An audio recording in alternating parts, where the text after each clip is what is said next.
তখন আল্লাহর বান্দারে কবরে নামানো হবে। ও বাবা, আল্লাহর নূরের ফেরেশতারা আগে কবরে নাইমা যায়। মানুষ কবরে নাইমা যখন লাশটা চায়, নেককার বান্দার জানটার লাশটা তখন আল্লাহর ফেরেশতারা আগে রিসিভ কইরা নেয়। কবরের মধ্যে যখন শুয়ায়া দেয়, আমার নবী কয় দুইজন ফেরেশতা তখন চলে আসে। ফায়াতিয়ানি মালাকাত, দুইজন ফেরেশতা আসিয়া তখন প্রশ্ন করে, এই বান্দা বল, মান রব্বুকা, তোমার রব কে?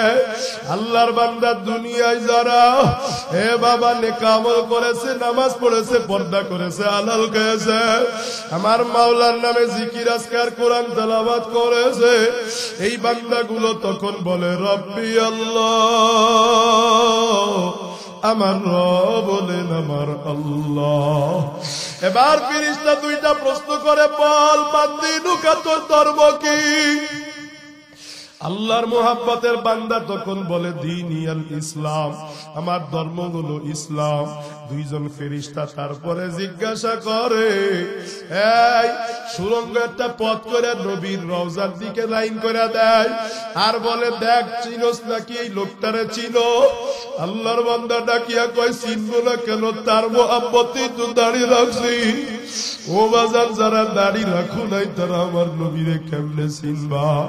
বাজান রে, দাড়ি কাটা এমন একটা বদাও, 24 ঘন্টা দাড়ি কাটার গুনাহটা লেখা হয়। এখানে আপনারা মাহফিলে এসেছেন, সবার কাবল লেখা হয়, আর যার দাড়ির মধ্যে কোর লাগানো, এক ফেরেশতা ওয়াজ শোনার সওয়াব লেখে, আর এক ফেরেশতা দাড়ি কাটার গুনাহ লেখে। নামাজে দাঁড়াইলে গুনাহ নাই, নামাজ পড়লে সওয়াব লেখা হয়। যার মুখের মধ্যে আমার নবীর সুন্নতের দাড়ি নাই, একজন ফেরেশতা নামাজের মধ্যেও তার গুনাহ লিখতে থাকে। ও বাবা, ঘুমায় থাকলেও তার দাড়ি কাটার গুনাহ লেখা হয়। ও দাড়ি কাটা আমার ভাই, বলো না তুমি কি দাড়ি কাটা অবস্থায় মরতে পারো না? থাকা দেখো কত মানুষ দাড়ি ছাড়া মাওলার কবরে চলে যায়। এই মাহফিলে তওবা করিয়া না, আর জীবনে দাড়ির মধ্যে খুর লাগাবা না।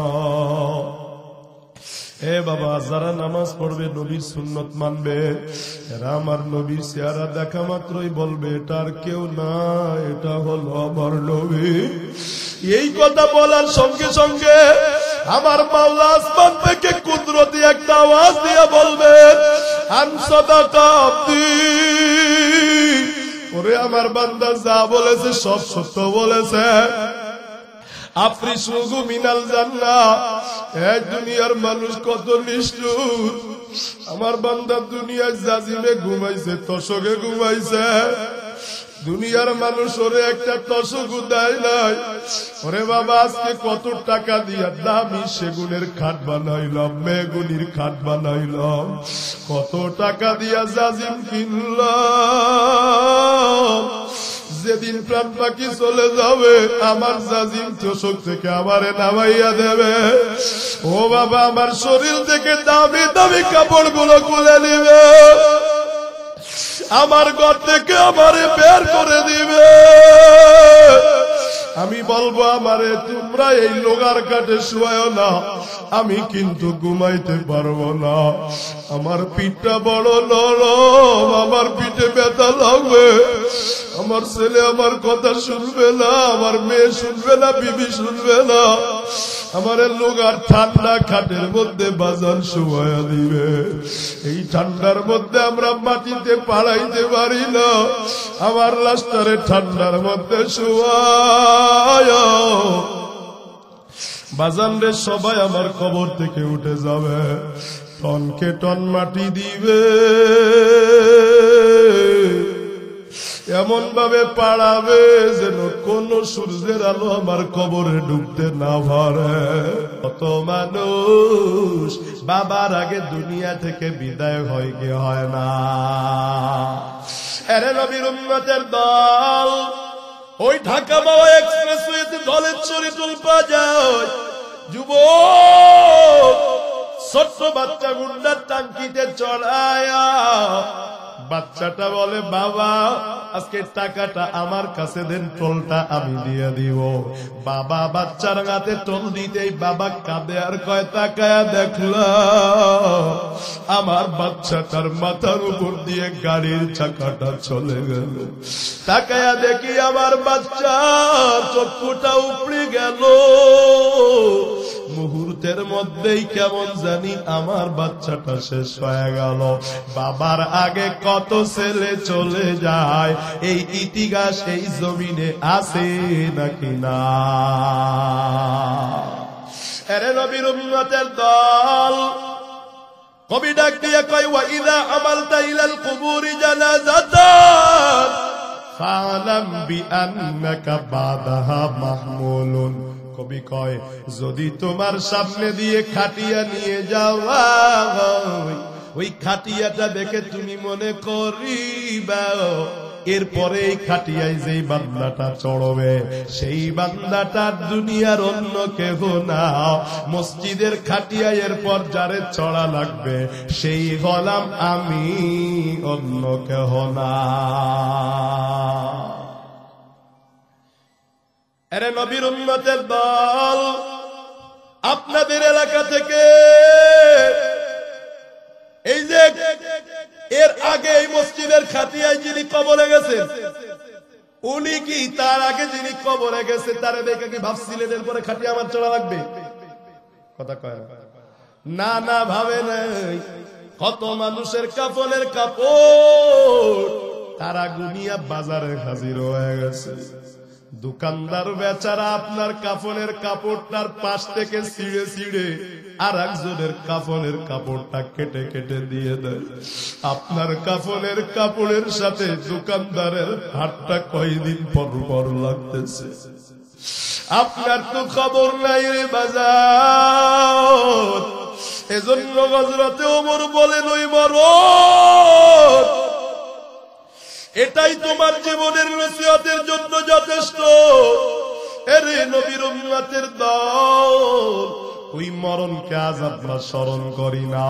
ওই মরণকে যদি আমরা স্মরণ করিতাম আমরা দুনিয়ার জন্য দালার কোটা বানাইতে পারতাম না, জমির পর জমি কিনতে পারতাম না। ওরে ভবিষ্যতের জন্য এত চিন্তা ভাবনা আমাদের থাকতো না। আমার মায়ার নবী একদিন জানাজার ময়দানে গিয়েছেন। আমার নবী গিয়ে দেখেন দুইজন সাহাবী জানাজার সামনে নিয়ে হাসাহাসি করতেছে। নবী আমার রাগান্বিত গয়া কয় সাহাবায়ে কেরাম আকিরু যিকরা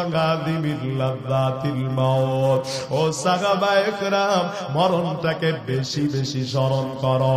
এই মরণ তুমি তোমার দুনিয়ার স্বাদটাকে বিনষ্ট করে দিবে রে বাজার। কত বান্দা বিদেশে যাওয়ার সময় মারা যায়, ও যদি জানতো পশ্চিম কালেও বিদেশে যাইতো না।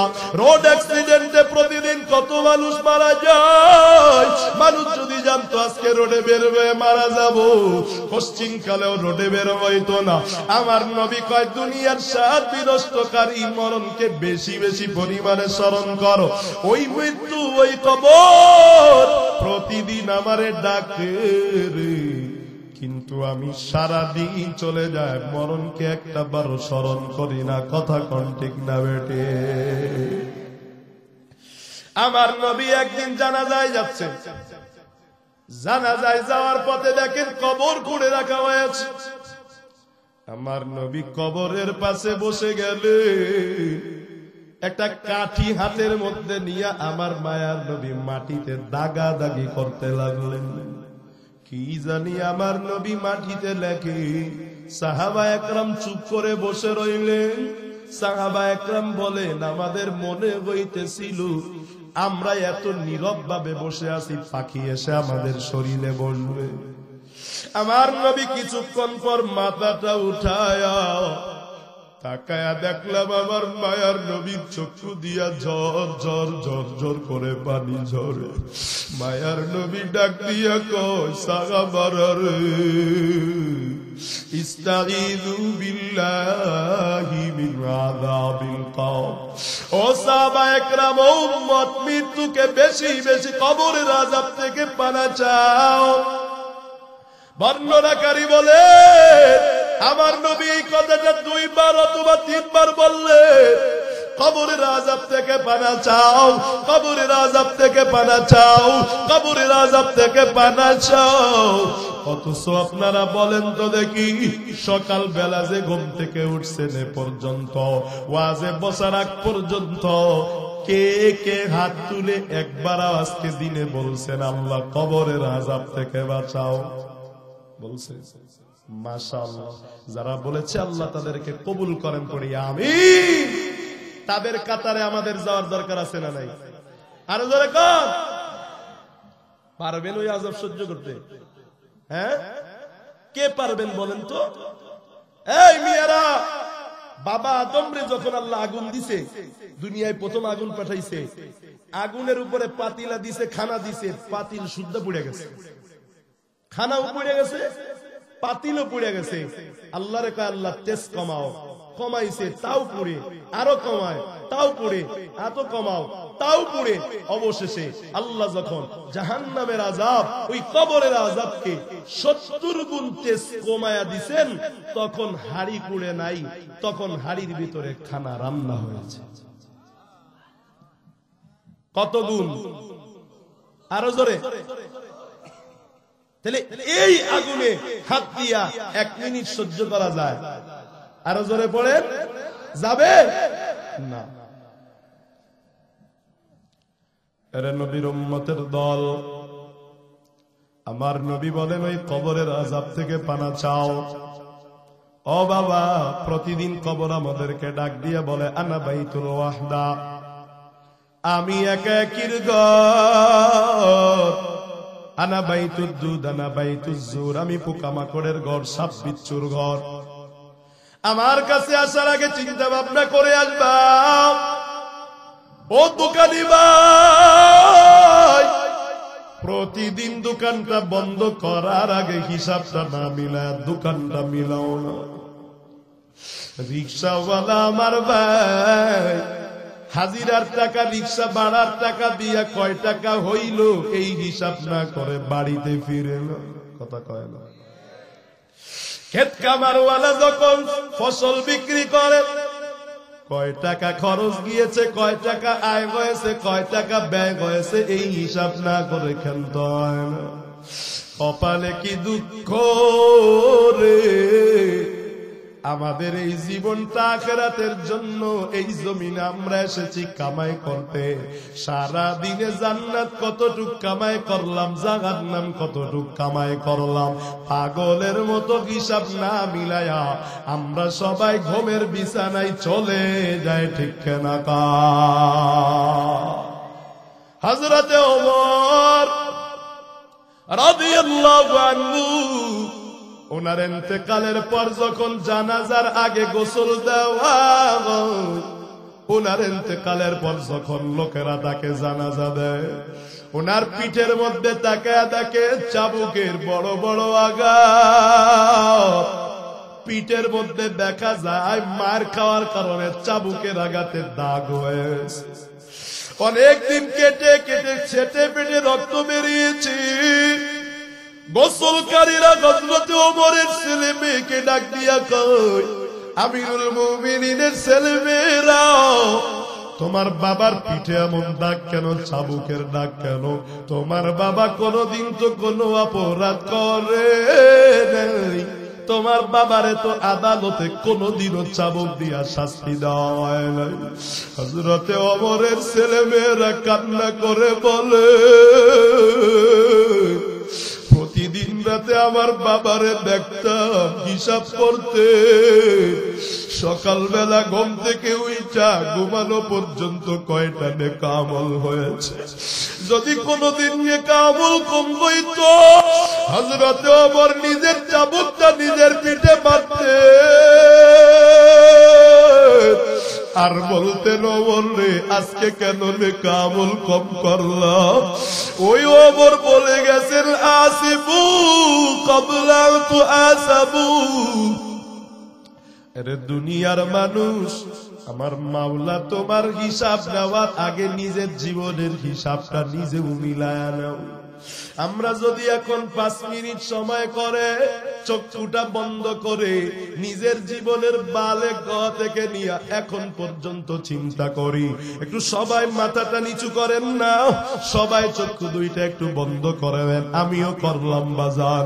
একটু চক্ষু বন্ধ করে চিন্তা করে আপনার জীবনে বালে হওয়ার পর থেকে আজ পর্যন্ত যত কিছু করেছে আমল বেশি হইছে না গুনাহ বেশি হইছে? একটু নিজের মনে চক্ষুটা বন্ধ করে প্রশ্ন করে দেরে পর্দার আম্মা জান, আমি জীবনে যত আমল আর গুনাহ করেছি আমি কি জান্নাতে যাওয়ার উপযুক্ত নাকি জাহান্নামে যাওয়ার উপযুক্ত?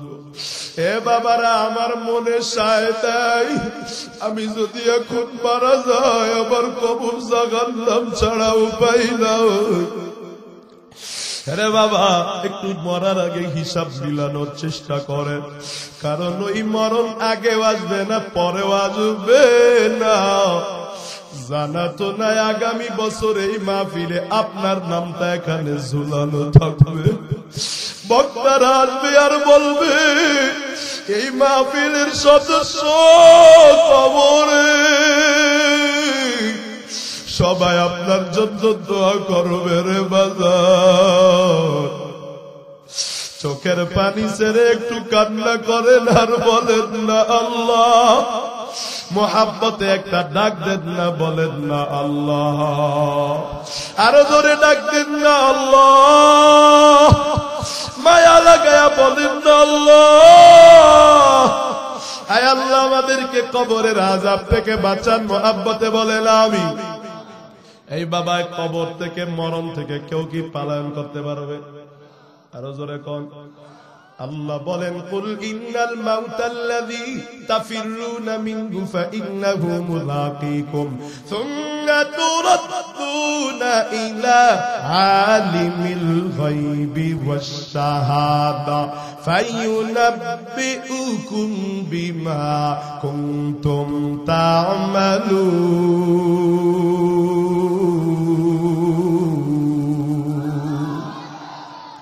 আল্লাহ বলেন, ও নবী বলে দেন, এই মরণ থেকে দুনিয়ার কোন মানুষ পালন করতে পারবে?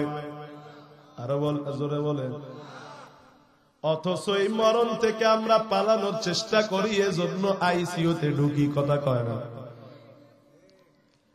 ঝড় বৃষ্টি হলে দরজা বন্ধ করে দিই, কয় ডাক পড়ে যদি মারা যায়, কথা কয় না। রোডে বের হয়, কয় সাবধান, অ্যাক্সিডেন্ট করে যেন মারা না যায়। অথচ মরণ থেকে কেউ চাইলেও পালাইতে পারবে, কিন্তু জাহান্নাম থেকে চাইলে কি বাঁচতে পারবে কি পারবে না? আরো জোরে কয় না। আমরা মরণ থেকে বাঁচতে পারবো না, কিন্তু সেই মরণ থেকে আমরা বাঁচার চেষ্টা করি। কিন্তু যেই জাহান্নাম থেকে বাঁচা সম্ভব, নেক আমল করলেই জাহান্নাম থেকে বাঁচা সম্ভব। আমরা পাগলের দলেরা ওই জাহান্নাম থেকে বাঁচার চেষ্টা করি না, ঠিক না?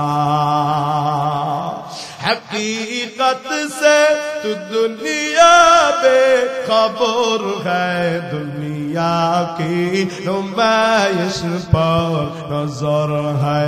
नमी गोयाम के अज दुनिया जुदा बाश बांगार करे के बाशी बा खुदा बाश। খারাপ লাগে আপনাদের?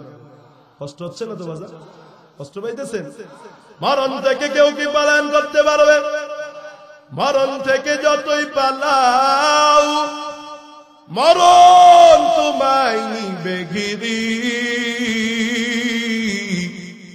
যদিও সুদূর আকাশ পানে লুকাও সেথায় লাগিয়ে শিরি।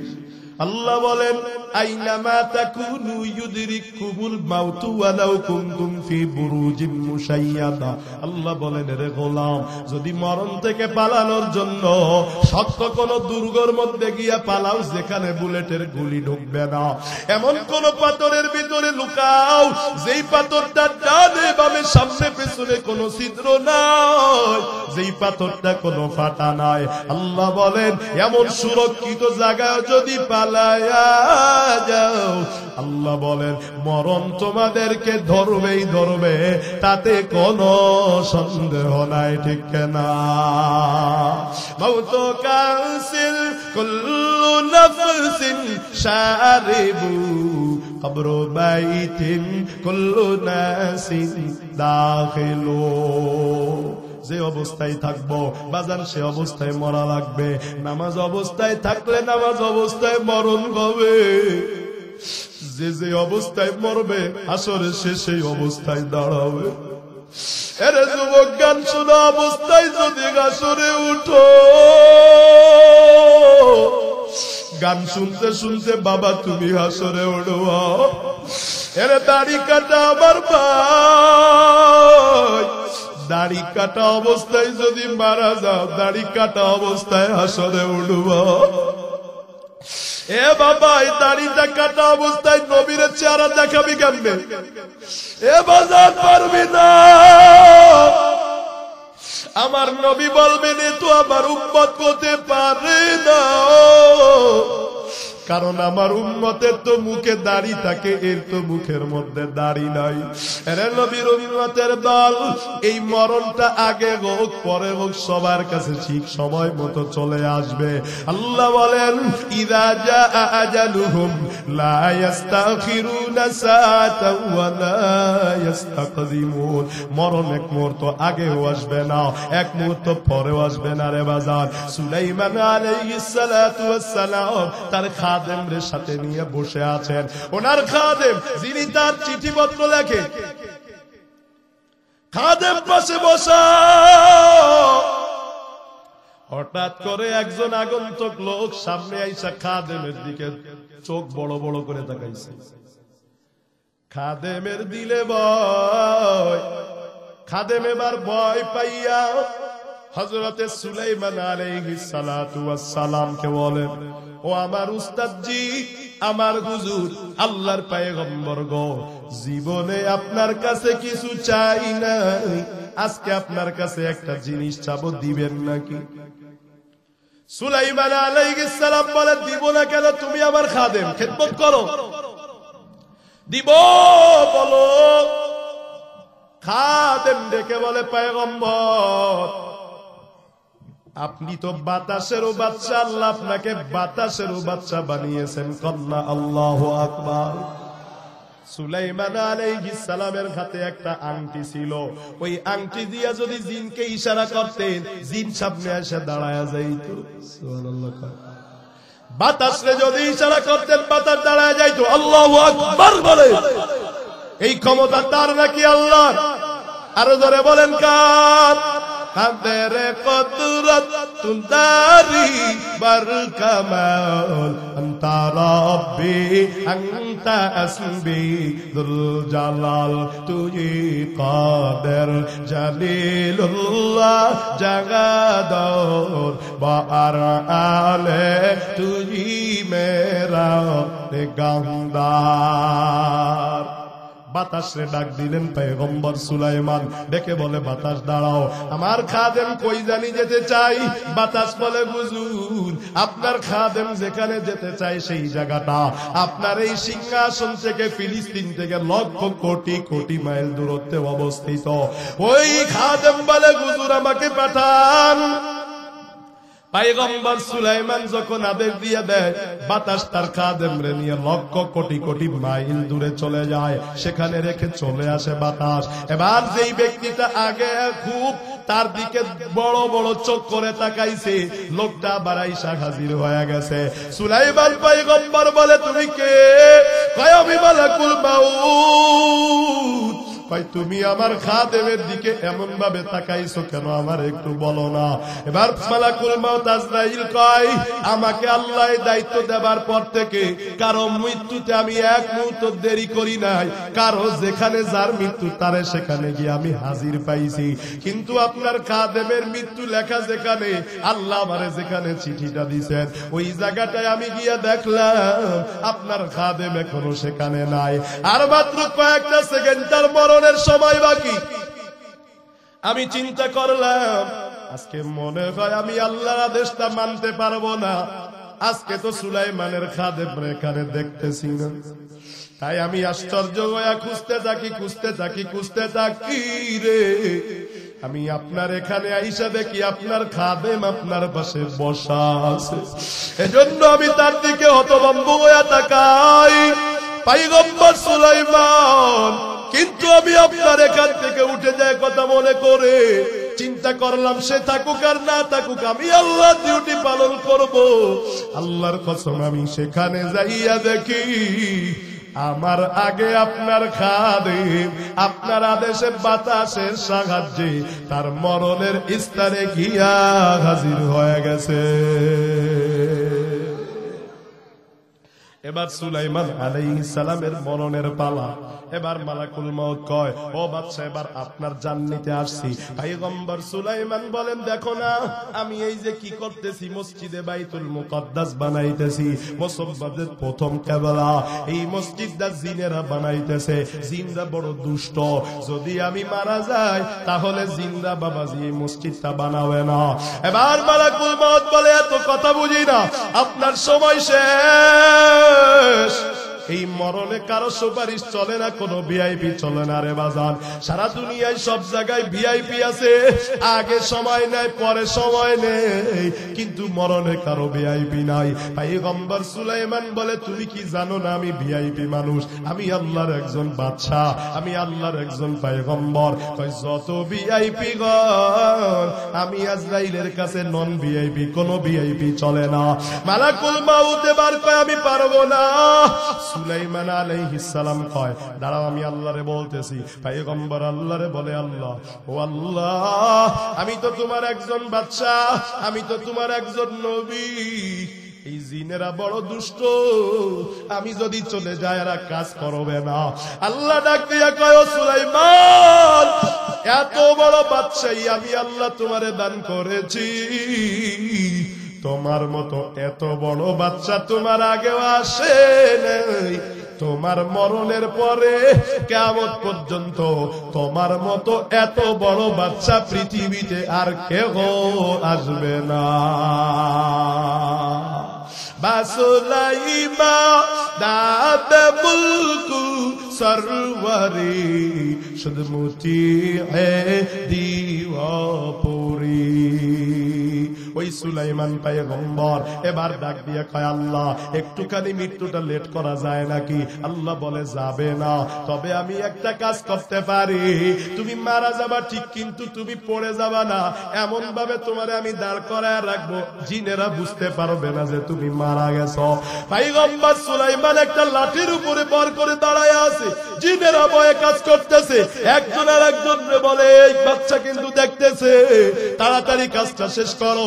যখন মসজিদ বানানোর কাজটা শেষ হয়ে যায়, আল্লাহ ওই পোকারে আদেশ দিয়ে দেয়, ও ওই পোকা যাও যাও যাও, বাচ্চা সুলাইমানের লাঠিটা পোকায় খেয়ে নেও। নিচ থেকে যখন পোকাটা খেয়ে ফেলে, লাঠিটা খেয়ে ফেলে, তখন পয়গম্বর সুলাইমান দারাস করে পড়ে যায়, জিনেরা আসে দইরা ফেলে।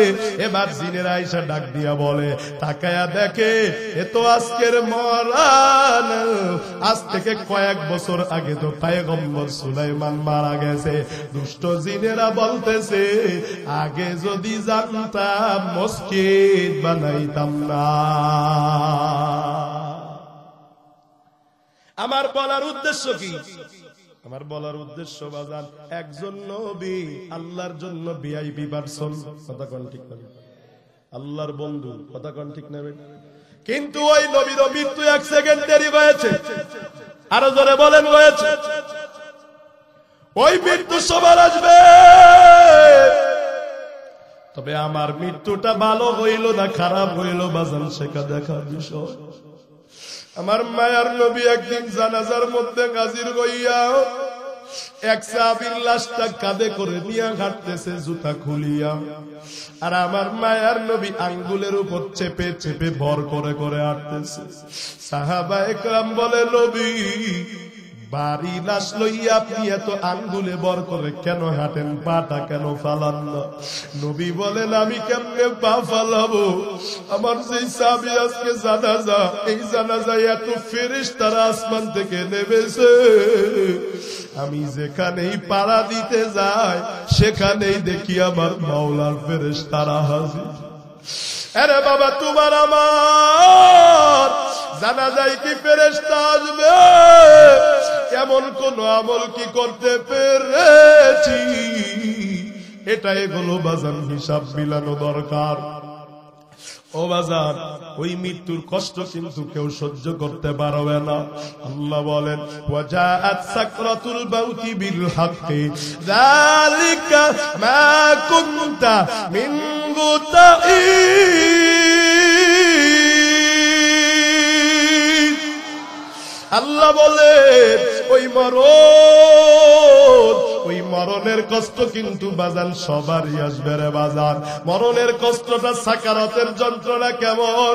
আমার মায়ার নবী যখন ইন্তেকাল হয়ে যায়, ইন্তেকালের সময় আম্মা জান আয়েশা বলেন নবী যখন হাঁটতেও পারে না, নবীর শরীরে জ্বরে ভরা, মায়ার নবী ডাক দিয়ে কয় আয়েশা রে, একটা বাটির মধ্যে একটু পানি দাও। আম্মা জান আয়েশা বলেন একটা বাটির মধ্যে, পেয়ালার মধ্যে আমি নবীর একটু পানি দিলাম। আমার মায়ার নবী পেয়ালার মধ্যে হাতটা চুবায়া হাতের মধ্যে পানি লাগায় কপালের মধ্যে মালিশ করে, আর আমার মায়ার নবী ডেকে ডেকে বলে ইন্না লিল মাউতি সাকারাত, ইন্না লিল মাউতি সাকারাত। ও আমার উম্মত, মৃত্যু যন্ত্রণা এটা কিন্তু সত্য জিনিস। আমার নবীর মেয়ে আম্মা জান ফাতেমা রাদিয়াল্লাহু আনহা ডেকে ডেকে বলেন, আরে উম্মত, আমি যখন আমার বাবার মৃত্যুর সময় আমার বাবার শরীরের দিকে তাকাই দেখি আমার বাবার প্রতিটা পশমের গোড়া থেকে ঘাম মুবারক বের হয়। আরে এলাকার মুসলমান, এ কুষ্টিয়া জেলা দৌলতপুর, এ বোয়ালি এলাকার মুসলমান, আমার মায়ার নবীর কি আগে পিছে কোনো গুনাহ আছে নাকি? আরো জোরে বলেন। তাহলে আমার নবীর মৃত্যুটা কি কষ্ট হওয়ার কথা ছিল নাকি? না, ছিল না রে বাজান। তবে আমার নবীর মৃত্যুতেও কেন কষ্ট?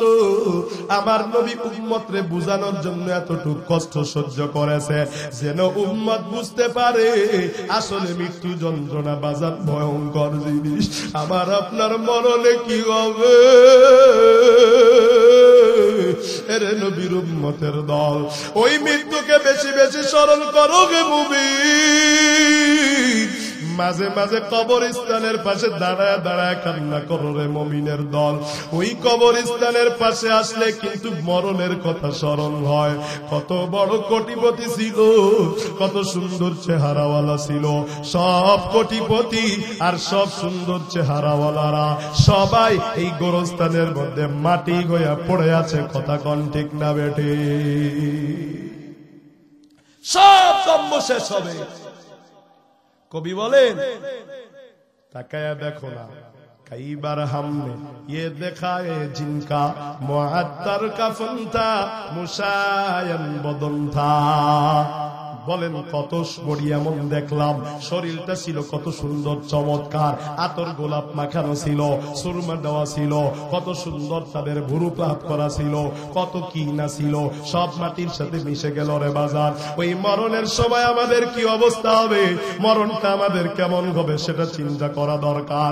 আরে নবীর উম্মতের দল, আমার মরণটা কিভাবে হবে, এই মরণটা কেমন হবে সেটা আমার মায়ার নবী হাদিসের মধ্যে বলে গেছেন।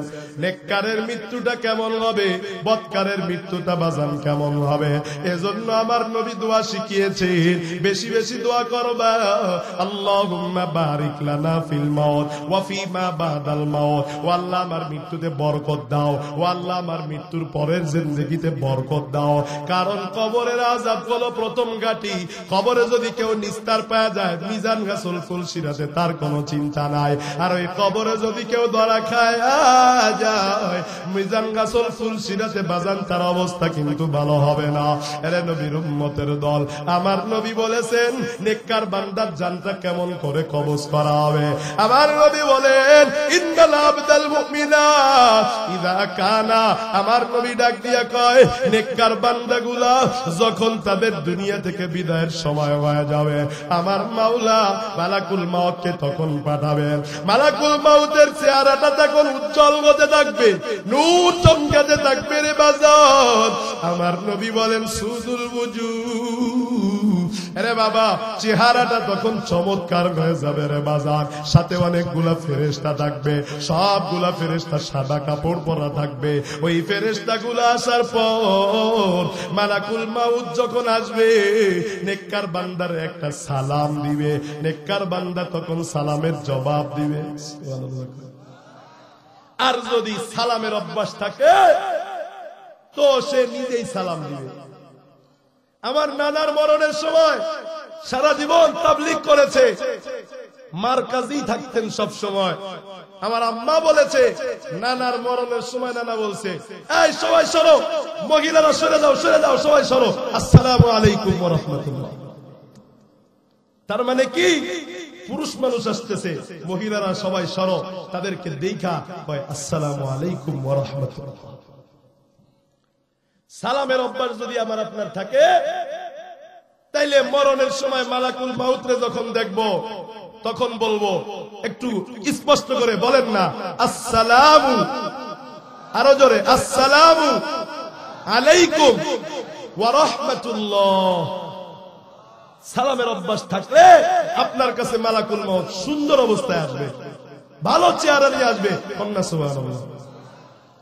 নবী বলেন মালাকুল মাউত যখন আসবে, তখন মালাকুল মাউতের সাথে অনেক হাজার হাজার ফেরেশতা আসবে। নেককার বান্দার দৃষ্টি যত দূর যাবে, তত দূর ওই নেককার বান্দার দুই পাশ দিয়া, লাইন দিয়া, সিরিয়াল দিয়া আল্লাহর নূরের ফেরেশতারা জুব্বা পরিধান করে, জান্নাতি পাগড়ি পরিধান করে বসে যাবে। নেককার বান্দা দেখে তো খুশি, ওই সবাই এখন আইসা বলবে, তারে পুষলাইতে থাকবে, আর কতকাল দুনিয়ায় থাকবা? হ্যাঁ, আর কতকাল কষ্ট করবা? আল্লাহর কি দেখতে মনে চায় না? যাওয়া লাগবে না? চলো না যাই। এইভাবে তারে তাশকিল করতে থাকবে। আমার নবী বলেন সাথে জান্নাত থেকে একটা রুমাল নিয়ে আসবেন, রেশমের রুমাল, জান্নাতি রেশমের রুমাল। আমার নবী হাদিসে বলেন নেককার বান্দার মৃত্যুর সময় সাথে করে জান্নাত থেকে সুগন্ধি নিয়ে আসবে। আর আস্তে করবি সুবহানাল্লাহ। আমার না গলা বসা, আপনি গরু কি বসা নাকি? বুঝতেছেন না যে আমার কত কষ্ট হইতেছে? বুঝতেছেন আপনারা? আপনারা আগে কে কে আমার ওয়াজ শুনছেন হাত তুলেন তো। আগে আপনারা যারা শুনছেন বলেন তো দেখি, আমি কি এমন থেমে থেমে ওয়াজ করা লোক নাকি? কথা কয় না, এমন ওয়াজ করি নাকি আমি? কিন্তু আজকে গলার অবস্থা খারাপ, আপনাদের একটু আওয়াজ না দিলে কিন্তু ওয়াজ চলবে না। বলেন না সুবহানাল্লাহ, আরো জোরে করেন আল্লাহু আকবার। আবার বলে জায়গা হয় না, একটু আগানো লাগবে। এই কথা বললে তো পাবলিক আবার সুইটা জায়গা, মানে দাঁড়াইতে বললে, সামনে আগাইতে বললে কিছু মানুষ বের হয়ে চলে যায়। আপনারা কি এই কাম করবেন? আজকে শেষ মাহফিল, আখেরি মুনাজাত হবে কিছু সময় পরে, বেশি দেরি করব না। আপনারা কি উঠাউঠি করবেন? তাইলে সামনে যাদের যাদের ফাঁকা জায়গা আছে একটু জিকিরের সাথে আগে আসেন। লা ইলাহা ইল্লাল্লাহ, লা ইলাহা ইল্লাল্লাহ, লা ইলাহা ইল্লাল্লাহ, লা ইলাহা ইল্লাল্লাহ,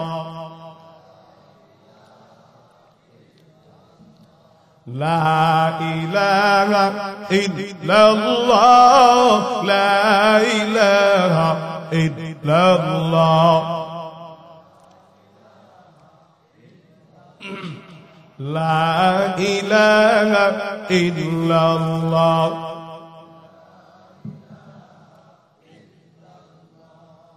লা ইলাহা ইল্লাল্লাহু মুহাম্মাদুর রাসূলুল্লাহ। বাজান মরণ তো সবার হবে, এমন মরণ চান আল্লাহর কাছে ভালো মরণ চাইয়া দেয়া লাগে। ভালো মরণ চাইতে হয়, শাহাদাতের মরণ চাইতে হয়। হযরত ওমর দোয়া করতেন, আল্লাহ, হে আল্লাহ, আমাকে শাহাদাতের মরণ দাও। আল্লাহুম্মা রযুকনি শাহাদাতান ফি সাবিলিক ওয়াজআল মাউতি বিবালাদি রাসূলিক। মরণ যদি ভালো জায়গায় হয় তো মরণটাও দামি হয়ে যায়। মরণ যদি মক্কা মদিনায় হয়, সাহাবা একরামের কবর থাকার কারণে ওখানে শুইলে কবরের আযাব মাফ হয়ে যায়। কথা সুবহানাল্লাহ। এজন্য ওমর দোয়া করতেন, আল্লাহ নবীর শহরে আমার মরণ দিও। দোয়া করতেন, আল্লাহ আমারে শাহাদাতের মরণ দিও। সুবহানাল্লাহ কয় না? নেককার বান্দা যখন মালাকুল মাউতরে দেখবে, এতগুলা ফেরেশতা নিয়ে বসে আছে, জান্নাত থেকে আতর নিয়ে আসছে, জান্নাত থেকে একটা রুমাল নিয়ে আসছে, আর তার পাশে বসে বসে তারে বলবে, চলো না আল্লাহর কাছে যাই, চলো না তোমার মালিকের কাছে চাই। আমার নবী ডাক দিয়া কয়, তাসিলু কামা তাসিলুল কতরাতু মিন ফিস সিকা। এই যে আমরা গ্লাস অথবা মগ অথবা বালতি অথবা বোতল অথবা নালা থেকে যে পানি যে ঢালি, প্রথম পানিগুলো তো জোরে জোরে পড়ে, একদম লাস্ট যে এক ফোঁটা পানি থাকে। একটু বলেন তো দেখি, এই লাস্টের এক ফোঁটা পানি যে পড়ে পেয়ালা থেকে, এক ফোঁটা পানি, এটা কি এই যে পড়তেছে যে দেখেন এক ফোঁটা পানি, এটা কি খুব জোরে পড়ে? কথা বলে না, অনেক শব্দ হয়। আমার নবী বলেন, তাসিলু কামা তাসিলুল কতরাতু মিন ফিস সিকা। নেককার বান্দার জানটা এমন ভাবে বের হয়ে যায় রে বাজান, ওই নেককার বান্দার জানটা এমন ভাবে বের হয় যেমন বাজান একটা পানির পেয়ালা থেকে, পাত্র থেকে লাস্টের একটা ফোঁটা পানি আস্তে করে বের হয়। ভিন্ন হাদিসে আমার মায়ার নবী বলে, নেককার বান্দার জানটা এমন ভাবে কবজ করা হয় যেমনি ভাবে বাজান আটার খামিরা তৈরি করা হয়। আটার খামিরার মধ্যে যদি একটা চুল পড়ে যায়, আটার খামিরা থেকে একটা চুল বের করলে যেমন কোনো ব্যথা পায় না, আটা যেমন টেরও পাওয়া যায় না, আল্লাহর নবী বলেন নেককার বান্দার জানটা কবজ করলে নেককার বান্দা এতটুকু টেরও পায় না। আল্লাহর নবী বলেন, নেককার বান্দার জানটা যখন মালাকুল মাউত যখন নিয়ে ফেলে, তখন আসমান থেকে দুইজন ফেরেশতা আসে। ওই দুইজন ফেরেশতা আসার পর মালাকুল মাউতের থেকে জানটারে কাড়াকাড়ি শুরু করে দেয়। ডাক দিয়া কয়, মালাকুল মাউত, আল্লাহর ওয়ালির জানটাকে দাও। আসমানে বহু ফেরেশতারা তার জানের অপেক্ষায় বসে আছে। দুইজন ফেরেশতা তার জানটা নিয়ে যায়। তার জানটা নিয়ে যখন প্রথম আসমানের দরওয়াজার দিকে আগায়, তাকায় দেখে প্রথম আসমানের দরওয়াজাগুলো খোলা আছে। আসমানের ভেতরে যতগুলো ফেরেশতা বাজার, সব ফেরেশতাগুলো দরজার কাছে আইসা ভিড় করে দাঁড়ায় থাকে। আর একে অপরের বলতে থাকে, আজকে এত গ্রাম কোত্থেকে আসতেছে, বল না বল না বল, আমরা তো আসমানে আর সহ্য করতে পারি না সেই গান, আবার কিসের গ্রাম? ওই দুইজন ফেরেশতা ডাক দিয়া কয়, তোমরা কি জানো রে, বুয়ালি এলাকার অমুকের ছেলে অমুক রাতের বেলা উঠে মাওলার কুদরতি পায়ে সেজদা দিত, তাহাজ্জুদ পড়তো। এই শীতের মধ্যে তার লেপে কম্বলে ঘুমা রাখতে পারে না। ও আমার মাওলারে ভয় করত, ফজরের সময় ঠান্ডা পানি দিয়া ওযু বানায়া ফজরের নামাজ কোনদিন কাজা করত না। আমার মাওলারে এতটা ভয় করেছে, চক্ষু দিয়া কিছু দেখতে গেছে তো চিন্তা করেছে, এই চক্ষু দিয়ে আমার মাওলারে দেখবো, চক্ষু দিয়া বেগানা নারী দেখা যাবে না, এই চক্ষু দিয়া মোবাইলে গুনাহ করা যাবে না। ওই আল্লাহর বান্দার জানটা নিয়ে আসা হয়েছে, দ্বিতীয় আসমানে গিয়া দেখে সব ফেরেশতারা দাঁড়ায় আছে, আহলান সাহলান বলে মারহাবা স্বাগত জানায়। তৃতীয় আসমানে সব ফেরেশতারা দাঁড়ায় আছে, চতুর্থ আসমান, পঞ্চম আসমান, ষষ্ঠ আসমান, সপ্তম আসমান, সব আসমানের ফেরেশতারা তাকে স্বাগতম জানায়। কন্যা আল্লাহু আকবার। ওই দুইজন ফেরেশতা জানটা নিয়া সরাসরি আমার মাওলার সামনে যখন চলে যায়, ওই জানটা আমার মাওলার সামনে সেজদায় লুটাইয়া পড়িয়া যায়। আমার মাওলা ডাকিয়া কয়, উক্তুবু কিতাব আবদি ফিল্লি, এই আমার বান্দার আমল নামাটা জান্নাতের একটা জায়গায় ইল্লিনে রেখে দাও। এরে নবীর উম্মতের দল, আমার মাওলা তখন বলে, এই ফেরেশতার দলেরা, দুনিয়ার মানুষ কাফন যখন কিনে কম দামি কাফন কিনবে, আমার বান্দার জন্য জান্নাত থেকে কাফনের কাপড় নিয়ে যাও। সুবহানাল্লাহ কয় না? আমার আল্লাহ কয়, জান্নাত থেকে সুগন্ধি লয়া যাও। ফেরেশতারা আসিয়া ওই বান্দার জানাজায় হাজির হয়ে যায় রে বাজার। আর ওই আল্লাহর বান্দারে দুনিয়ার মানুষ কাফন পরানোর আগে আল্লাহর ফেরেশতারা জান্নাতের কাফন তাদেরকে পরায়া দেয়। রে নবীর উম্মতের দল, যখন জানাজাটা নিয়া ময়দানের দিকে যায়, আল্লাহর ফেরেশতারাও সঙ্গে সঙ্গে তার সাথে যায়। যখন কবরস্থানের দিকে যায়, আল্লাহর ফেরেশতারাও কবরস্থানে চলিয়া যায়। যখন আল্লাহর বান্দারে কবরে নামানো হবে, ও বাবা, আল্লাহর নূরের ফেরেশতারা আগে কবরে নাইমা যায়। মানুষ কবরে নাইমা যখন লাশটা চায়, নেককার বান্দার জানটা লাশটা তখন আল্লাহর ফেরেশতারা আগে রিসিভ কইরা নেয়। কবরের মধ্যে যখন শুয়ায়া দেয়, আমার নবী কয়, দুইজন ফেরেশতা তখন চলে আসে। ফায়াতিয়ানি মালাকা, দুইজন ফেরেশতা আসিয়া তখন প্রশ্ন করে, এই বান্দা বল, মান রব্বুকা, তোমার রব কে? আল্লাহর বান্দা দুনিয়ায় যারা এ বাবা নেক আমল করেছে, নামাজ পড়েছে, পর্দা করেছে, হালাল খেয়েছে, আমার মাওলার নামে জিকির আজকার কোরআন তেলাওয়াত করেছে, এই বান্দাগুলো তখন বলে, রব্বি আল্লাহ, আমার রব বলেন আমার আল্লাহ। এবার ফেরেশতা দুইটা প্রশ্ন করে, বল বান্দিনুকা, তোর ধর্ম কি? আল্লাহর মোহাব্বতের বান্দা তখন বলে, দীনিয়াল ইসলাম, আমার ধর্ম হলো ইসলাম। দুইজন ফেরেশতা তারপরে জিজ্ঞাসা করে, এই সুরঙ্গ একটা পথ করে নবীর রওজার দিকে লাইন করে দেয়, আর বলে, দেখ চিনোস নাকি এই লোকটারে? চিনো? আল্লাহর বান্দা ডাকিয়া কয়, চিনবো না কেন, তার মোহাব্বতেই তো দাঁড়িয়ে রাখছি। ও বাজান, যারা দাড়ি রাখো নাই তারা আমার নবীরে কেমনে চিনবা? বাজান রে, দাড়ি কাটা এমন একটা বদাও, 24 ঘন্টা দাড়ি কাটার গুনাহটা লেখা হয়। এখানে আপনারা মাহফিলে এসেছেন, সবার কাবল লেখা হয়। আর যার দাড়ির মধ্যে কোর লাগানো, এক ফেরেশতা ওয়াজ শোনার সওয়াব লেখে, আর এক ফেরেশতা দাড়ি কাটার গুনাহ লেখে। নামাজে দাঁড়াইলে গুনাহ নাই, নামাজ পড়লে সওয়াব লেখা হয়।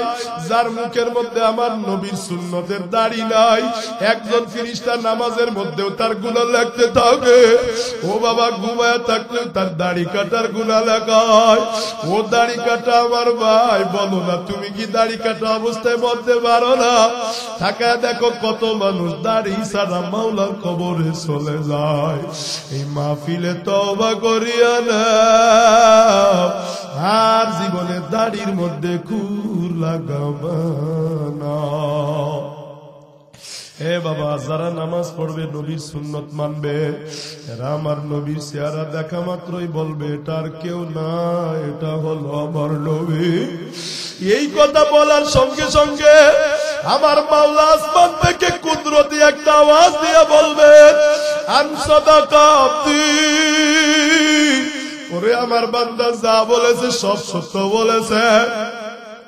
আফরিসুহু মিনাল জান্নাহ, এই দুনিয়ার মানুষ কত নিষ্ঠুর। আমার বান্দা দুনিয়ায় জাজিমে ঘুমাইছে, তশকে ঘুমাইছে, দুনিয়ার মানুষ ওরে একটা তশকও দেয় নাই। ওরে বাবা আজকে কত টাকা দিয়া দামি সেগুনের খাট বানাইলাম, মেগুনির খাট বানাইলাম, কত টাকা দিয়া জাজিম কিনলাম। যেদিন প্রাণ পাখি চলে যাবে আমার জাজিম তোষক থেকে আমারে নামাইয়া দেবে। ও বাবা আমার শরীর থেকে দামি দামি কাপড়গুলো খুলে দিবে, আমার ঘর থেকে আমারে বের করে দিবে। আমি বলবো আমারে তোমরা এই লোগার কাটে শুয়ায় না, আমি কিন্তু ঘুমাইতে পারবো না। আমার পিঠটা বড় নরম, আমার পিঠে ব্যথা লাগবে। আমার ছেলে আমার কথা শুনবে না, আমার মেয়ে শুনবে না, বিবি শুনবে না। আমার লোগার ঠান্ডা খাটের মধ্যে বাজান শুয়ায়া দিবে। এই ঠান্ডার মধ্যে আমরা মাটিতে পাড়াইতে পারি না, আমার লাস্টারে ঠান্ডার মধ্যে শুয়ায়া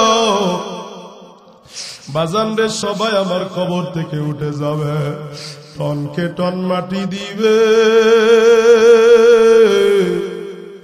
এমন ভাবে পাড়াবে যেন কোন সূর্যের আলো আমার কবরে ঢুকতে না পারে। এ বাবা ওই দিনের কথা একটু চিন্তা করো, কেমনে সইবা না না রে বাজার। ওই কবরে যদি আমার মাওলারে নিয়া না যাও, ওই কবর কিন্তু তোমার আমার জন্য ভালো জায়গা না। বাজান আল্লাহ বলবে রে জান্নাতের বিছানা বিছায়া দাও, জান্নাতি পোশাক পরায়া দাও। আমার মাওলা ডাইকা ডাইকা বলবে এই ওয়াফতাউ লাহু বাবান মিনাল জান্নাহ, জান্নাতের থেকে একটা দরওয়াজা খুলিয়া দাও। জান্নাত থেকে তখন সব এসির বাতাসগুলো তার কবরে ঢুকতে থাকবে। আর যেই বান্দা হবে বদকার, নামাজ পড়ে না, রোজা রাখে না, পর্দা করে না, হালাল খায় না, মোবাইলের মধ্যে গুনাহ করে, মিথ্যা কথা বলে, গীবত শিকায়ত করে বেড়ায়, মা বাবারে কষ্ট দেয়, ওই নাফরমানের জানটা যখন কবজ করার সময় হইবে বাজান রে, আমার মাওলা মালাকুল মাউত এমন ভাবে পাঠাইবে, মালাকুল মাউতের চোখ দিয়ে আগুনের ফুলকি বের হবে। দাঁতের পাটি একটা নয়, দুইটা নয়, 70 থেকে 99টা দাঁতের পাটি হইয়া যাবে।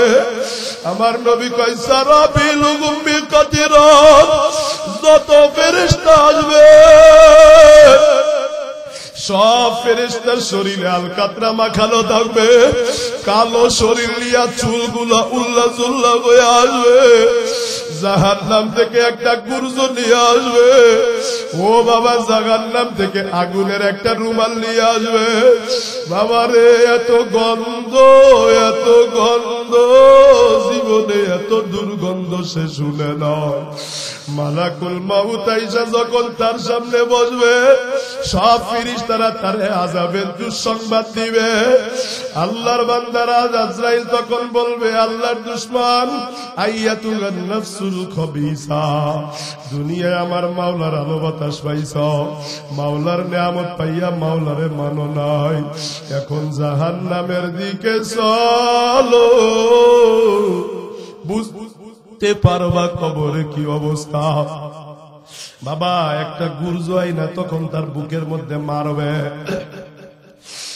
আপনারা বাথরুমে ব্রাশ দেখেছেন, কিছু ব্রাশ আছে চতুর্দিকে তার থাকে, ওই জাহান্নামের গুর্জটার চতুর্দিকে তার থাকবে। মালাকুল মাউত যখন বুকের মধ্যে এটা ঠাস করে মায়েরা দিবে, শরীরের এক একটা রগের সাথে ওই তারের সাথে বাজার লাইন হয়ে যাবে। মালাকুল মাউত এবার গুর্জটা দইরা আস্তে আস্তে টান মারবে। জানটা একবার হাঁটুর ভিতরে লুকাবে, বাজান একবার টাকনুর ভিতরে লুকাবে, ও বাবা একবার মাথার ভিতরে লুকাবে, একবার হাতের কোণের মধ্যে লুকাবে। ও বাবা বলা বলি করলে আর কোনো লাভ হবে না।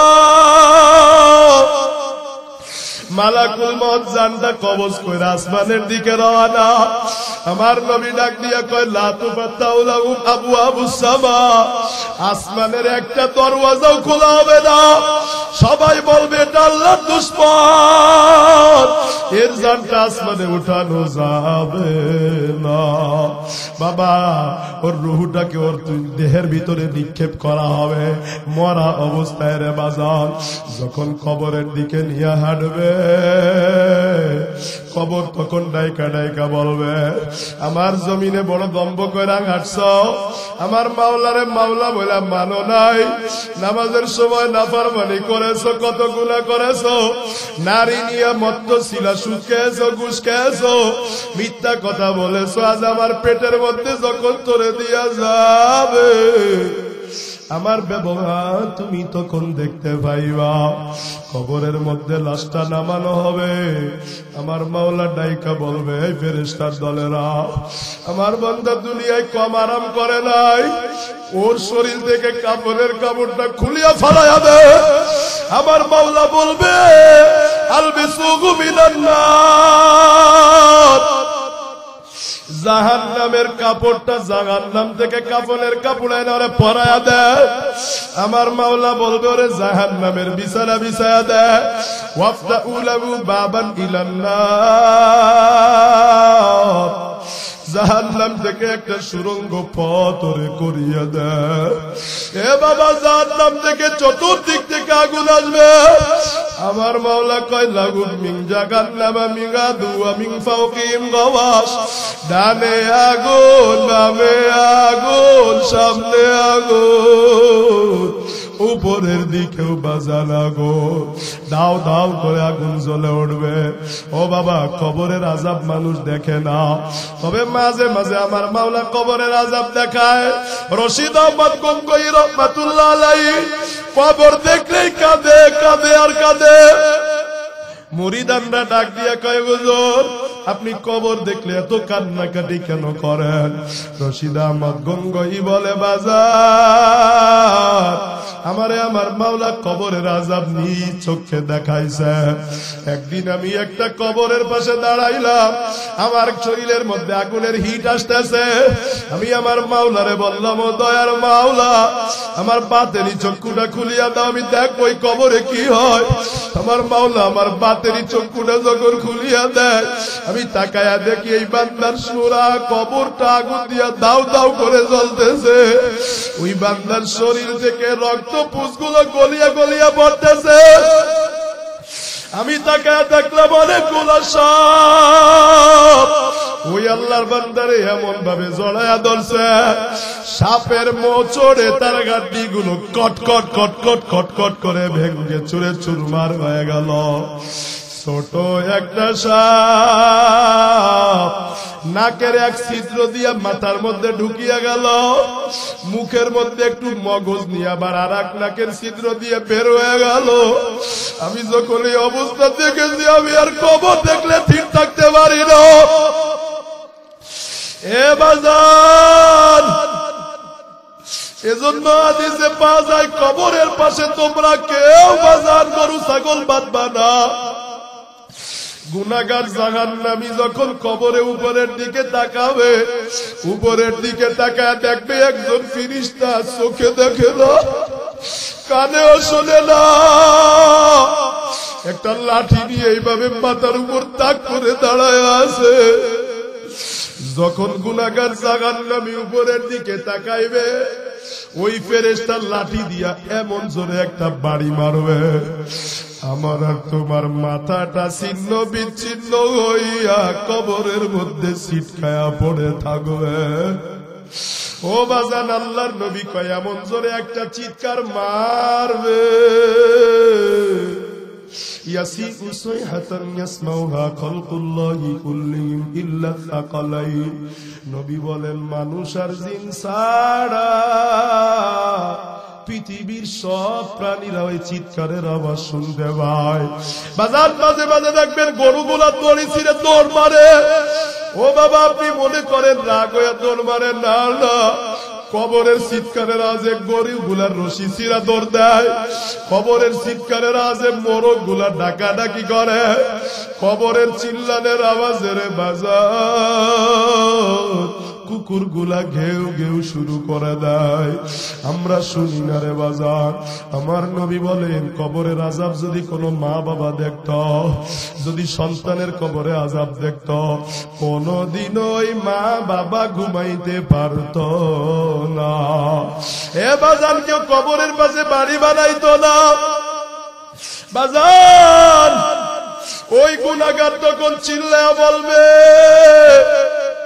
আল্লাহ লাল্লি আমালু সালিহান ফিমা তারাকতুক। আল্লাহ আর একবার আল্লাহ দুনিয়াতে পাঠাও না, নেক আমল করিয়া আসবো।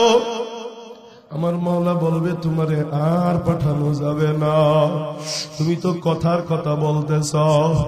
আল্লাহর ফেরেশতারা ডাইকা ডাইকা বলবে, কোন হুজুর কি তোমারে ভয় দেখায় নাই? মরণের কথা কি তুমি আগে শুনো নাই? ওই জাহান্নামের আযাবের ভয় কি কেউ দেখায় নাই? রে আল্লাহর বান্দারা তখন কাঁদবে আর বলবে, আমার বুঝি কেউ নাই। আহারে, আমি যদি একটা নেককার ছেলে রেখে আসতাম, আমার ছেলেটা একটু দান সদকা করত। আহারে, আমি যদি একটা ছেলের হাফেজ বানায় আসতাম, আলেম বানায় আসতাম, তাহলে আমার ছেলেটা আমার জন্য দোয়া করত। আজ বুঝি আমার কেউ নাই।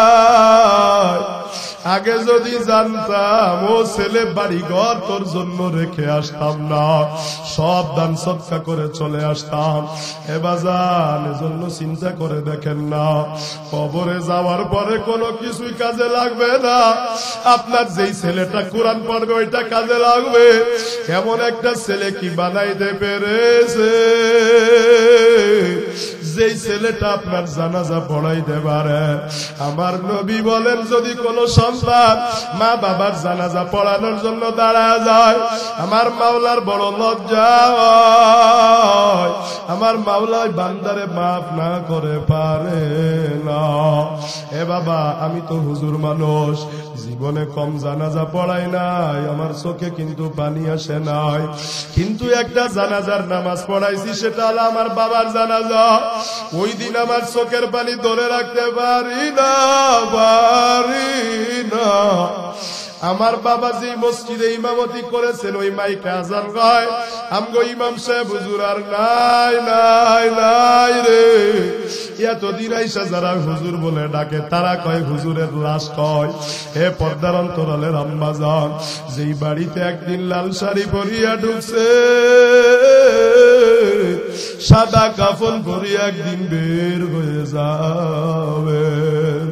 ও পর্দার মা, আজকে বাচ্চা কাঁদলে আপনি দৌড় দিয়া তারে ধরে, এমন একদিন আসবে রে আম্মা জান, আপনার বাচ্চাটা মা মা বলে কাঁদবে, আপনি তো আর জবাব দিতে পারবেন না। ও আম্মা জান, এখনো কেন বেপরদায় চলতেছেন? এখনো কেন নামাজ পড়েন না? এখনো কেন স্বামীরে কষ্ট দেন? এরে পর্দার মার সময় নাই, আর সময় নাই, তওবা করে নেন। ও বাবা, মরণ আইসা গেলে তওবা করলে লাভ হবে না। আল্লাহর কাছে দোয়া করেন, আল্লাহ ওই কবরের আযাব সইতে পারবো না, এজন্য আমার একটা ভালো মরণ দান করেন। আল্লাহ, আমার মৃত্যুতে ভালো মরণ দান করেন। ও মাওলা, মৃত্যুর যেন আমার আযাব না হয়। এরে বাবা, দুইজন সাহাবী উহুদের যুদ্ধে যায়। এক সাহাবীর নাম হযরতে সাদ ইবনে আবি ওয়াক্কাস রাদিয়াল্লাহু আনহু, আর একজন সাহাবীর নাম হযরতে আব্দুল্লাহ ইবনে জাহাশ রাদিয়াল্লাহু আনহু। আল্লাহর রাস্তায় বের হওয়ার সময় দোয়া কবুল হয়। এজন্য আপনারা দেখবেন, তাবলীগ ওয়ালারা যখন গাছতে বের হয় তখন আল্লাহর দরবারে দোয়া করে, কারণ আল্লাহর রাস্তায় বের হওয়ার সময় দোয়া করলে আমার মাওলা দোয়া কবুল করে লন। দুইজন সাহাবী যুদ্ধে বের হয়ে কয়, আমরা একটু দোয়া করব, এই সময় আমার মাওলা দোয়া কবুল করে নিবেন। এমন সময় একজন সাহাবী হযরতে সাদ বলেন, দুইজনই আমিন বলবো। হযরতে সাদ আগে দোয়া করলেন, আব্দুল্লাহ ভাই উনি আমিন বললেন। হযরতে আব্দুল্লাহ ইবনে জাহার দোয়া করলেন, হযরতে সাদ আমিন বললেন। এবার দুইজন উহুদের ময়দানের দিকে যায়, ঢোকার আগে একজন একজনকে কয়, ভাই এখন তো আমরা যুদ্ধে ঝাঁপায়া পড়ব, তবে আর দেখা হতে পারে নাও পারে, বলো তুমি কি দোয়া করছো আমার একটু বলো। হযরতে আব্দুল্লাহ ইবনে জাশ কয়, ভাই সাদ তুমি আগে বলো। হযরতে আব্দুল্লাহ হযরতে সাদ ইবনে আবি ওয়াক্কাস কয়, আমি আল্লাহর কাছে দোয়া করেছি, আল্লাহ আমি যুদ্ধের ময়দানে যেন শক্তিশালী একজন কাফেররে হত্যা করতে পারি, আর একজন বড় লোক কাফেররে হত্যা করিয়া গনিমতের মাল নিয়ে আসতে পারি। ও ভাই আব্দুল্লাহ তুমি তো আমিন বলেছো, এবার বলো তুমি কি দোয়া করেছো। বাজান রে আব্দুল্লাহ ইবনে জায়াশ কাঁদে আর কয়, ভাই তোমার দোয়া শুই না তো আমার দোয়া বলতেই ভয় লাগে। কয় ভাই বলো না কি দোয়া করেছো। আব্দুল্লাহ ইবনে জায়াশ ডাক দিয়া কয়, আমি দোয়া করেছি মাওলা এই যুদ্ধের ময়দানে তো অনেকে শহীদ হয়ে যাবে রে মাওলা, ওই শহীদদের কাতারে আমারে নিও, তবে সাধারণ শহীদ আমারে বানায় না। ও মাওলা আমার এই হাত দিয়ে অনেক গুনাহ করেছি, মাওলা উহুদের ময়দানে যেন কাফেররা আমার হাতটা কাইটা নিয়ে যায়, যাতে করে আমি হাসরের ময়দানে হাত কাটা অবস্থায় উঠি। আমার মাওলা কোরআনে বলেছে, আল-ইয়াওমা নাকতিমু আলা আফওয়াহিহিম ওয়া তুকাল্লিমুনা আইদিহিম। ও বাজার হাসরের ময়দানে জবানটা আমার মাওলা বন্ধ করে দিবে, হাত সাক্ষী দিবে, পা সাক্ষী দিবে, জবান সাক্ষী দিবে রে। এমন কি চামড়া গুলো সেদিন কথা বলবে। ও বাজার যে হাত দিয়ে গুনাহ করলাম ওই হাত আমার বিপক্ষে দাঁড়ায়া যাবে, যেই পা দিয়া গাইটা গুনার দিকে গেল ওই পা বাজান আমার বিপক্ষে দাঁড়ায়া যাবে, আমার এই চামড়াটা আমার বিরুদ্ধে কথা বলবে। আমি তখন বলবো, চামড়া তোর জবান কে খুললো বল না। চামড়া বলবে, আনতাকাল্লাহুল্লাযী আনতাকা কুল্লা শাই। যেই মাওলা মানুষের কথা বলার শক্তি দিছে ওই মাওলা আমি চামড়ারেও কথা বলার শক্তি দিছে। বাজান রে আমলনামাটা যখন হাতে পাবে মানুষের শরীরটা কাঁপনে দিয়া উঠবে। আমার মাওলা ডাক দিয়া কয়, তখন কাঁদবে আর বলবে, এটা আবার কেমন আমলনামা রে, লা ইউগাদিরু সগীরাতান ওয়ালা কাবীরা, একটা ছোট আমলও ছাড়া হয় নাই। আব্দুল্লাহ ইবনে জাশকে আমি দোয়া করেছি, মাওলা আমার হাতগুলো যেন কাফেররা কাইটা কাইটা লয়া যায়, যাতে করে আমার হাত আর হাসরে সাক্ষী দিতে না পারে। ও মাওলা আমার পা গুলা যেন কাফেররা কাইটা কাইটা লয়া যায়, যেন আমার পা আমার বিপক্ষে সাক্ষ্য দিতে না পারে। রে বাবা আমার মাওলার ভয়ে, হিসাব নিকাশের ভয়ে আল্লাহর কাছে দোয়া করে, ও আল্লাহ আমার গাছগুলা যেন কাফেররা কাইটা নিয়ে যায়। আল্লাহর দরবারে দোয়া কইরা কয়, ও মাওলা আমার চক্ষুগুলা যেন কাফেররা উপড়ায়া লয়া যায়, যাতে করে আমার এই দুইটা চক্ষু আমার মাওলার দরবারে আমার বিপক্ষে বলতে না পারে। হযরতে সাদ মাঝে মাঝেই বলতেন, ভাই দামি দোয়া কইরা আল্লাহর কাছে তুই বড় দামি হয়ে গেলি। যুদ্ধ যখন শেষ হয়ে যায়, হযরতে ওয়াহশী আমার নবীর চাচা হামজার কলিজা চিবায়া চিবায়া খাইছে। কত বিক্ষত শহীদদের লাশ আমার নবী খুঁজিয়া খুঁজিয়া নেয়। হঠাৎ করে একটা লাশ পাওয়া গেছে, হাত দুইটা নয়, পা দুইটা নয়, কান দুইটা কাটা, চক্ষু দুইটা কাটা, কেউ চিনতে পারে না এটা আবার কার লাশ। হযরতে সাদ ইবনে আবি ওয়াক্কাস কয়, নবী এটা আপনার সাহাবী আব্দুল্লাহ ইবনে জাশের লাশ। আপনার সাহাবী মরণের আগে, শহীদ হওয়ার আগে, যুদ্ধে যাওয়ার আগে দোয়া করিয়া গেছে, ও বাজার মাওলার দরবারে কাঁদো আর দোয়া করো রে মাওলা, এই চক্ষু দিয়া কম গুনাহ করি নাই, ও মাওলা আমার চোখের গুনাহগুলো মাফ করে দাও, ও মাওলা হাতের গুনাহগুলো মাফ করে দাও, ও মাওলা পায়ের গুনাহগুলো মাফ করে দাও। হে পর্দার আম্মা জান, কবে জানি আপনি চইলা যাবেন?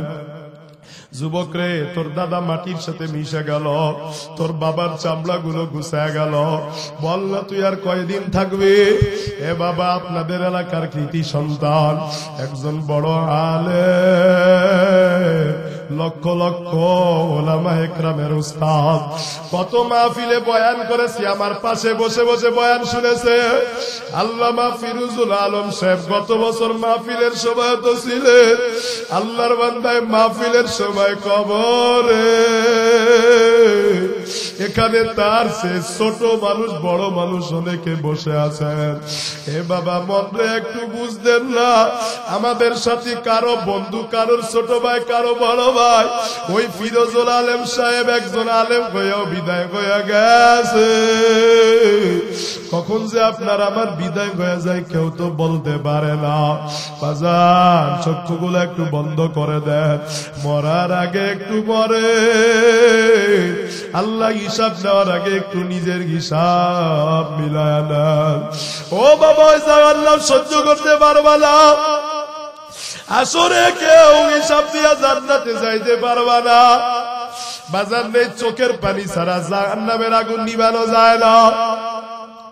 আমার নবী বলেন, মান বাকা মিন খাশিয়াতিল্লাহ, আমার মাওলার ভয়ে যেই চক্ষু দিয়া পানি বের হয়, ওই চোখের উপরে জাহান্নামের আযাব হারাম হয়ে যায়।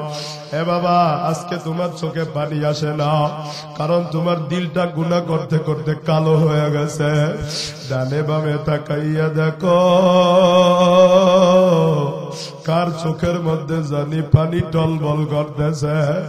এরে বাজার, ওই কবরে গিয়ে কিন্তু মানুষ কম কাদা কাঁদবে না, কিন্তু আমার মাওলার একটু মায়া লাগবে না।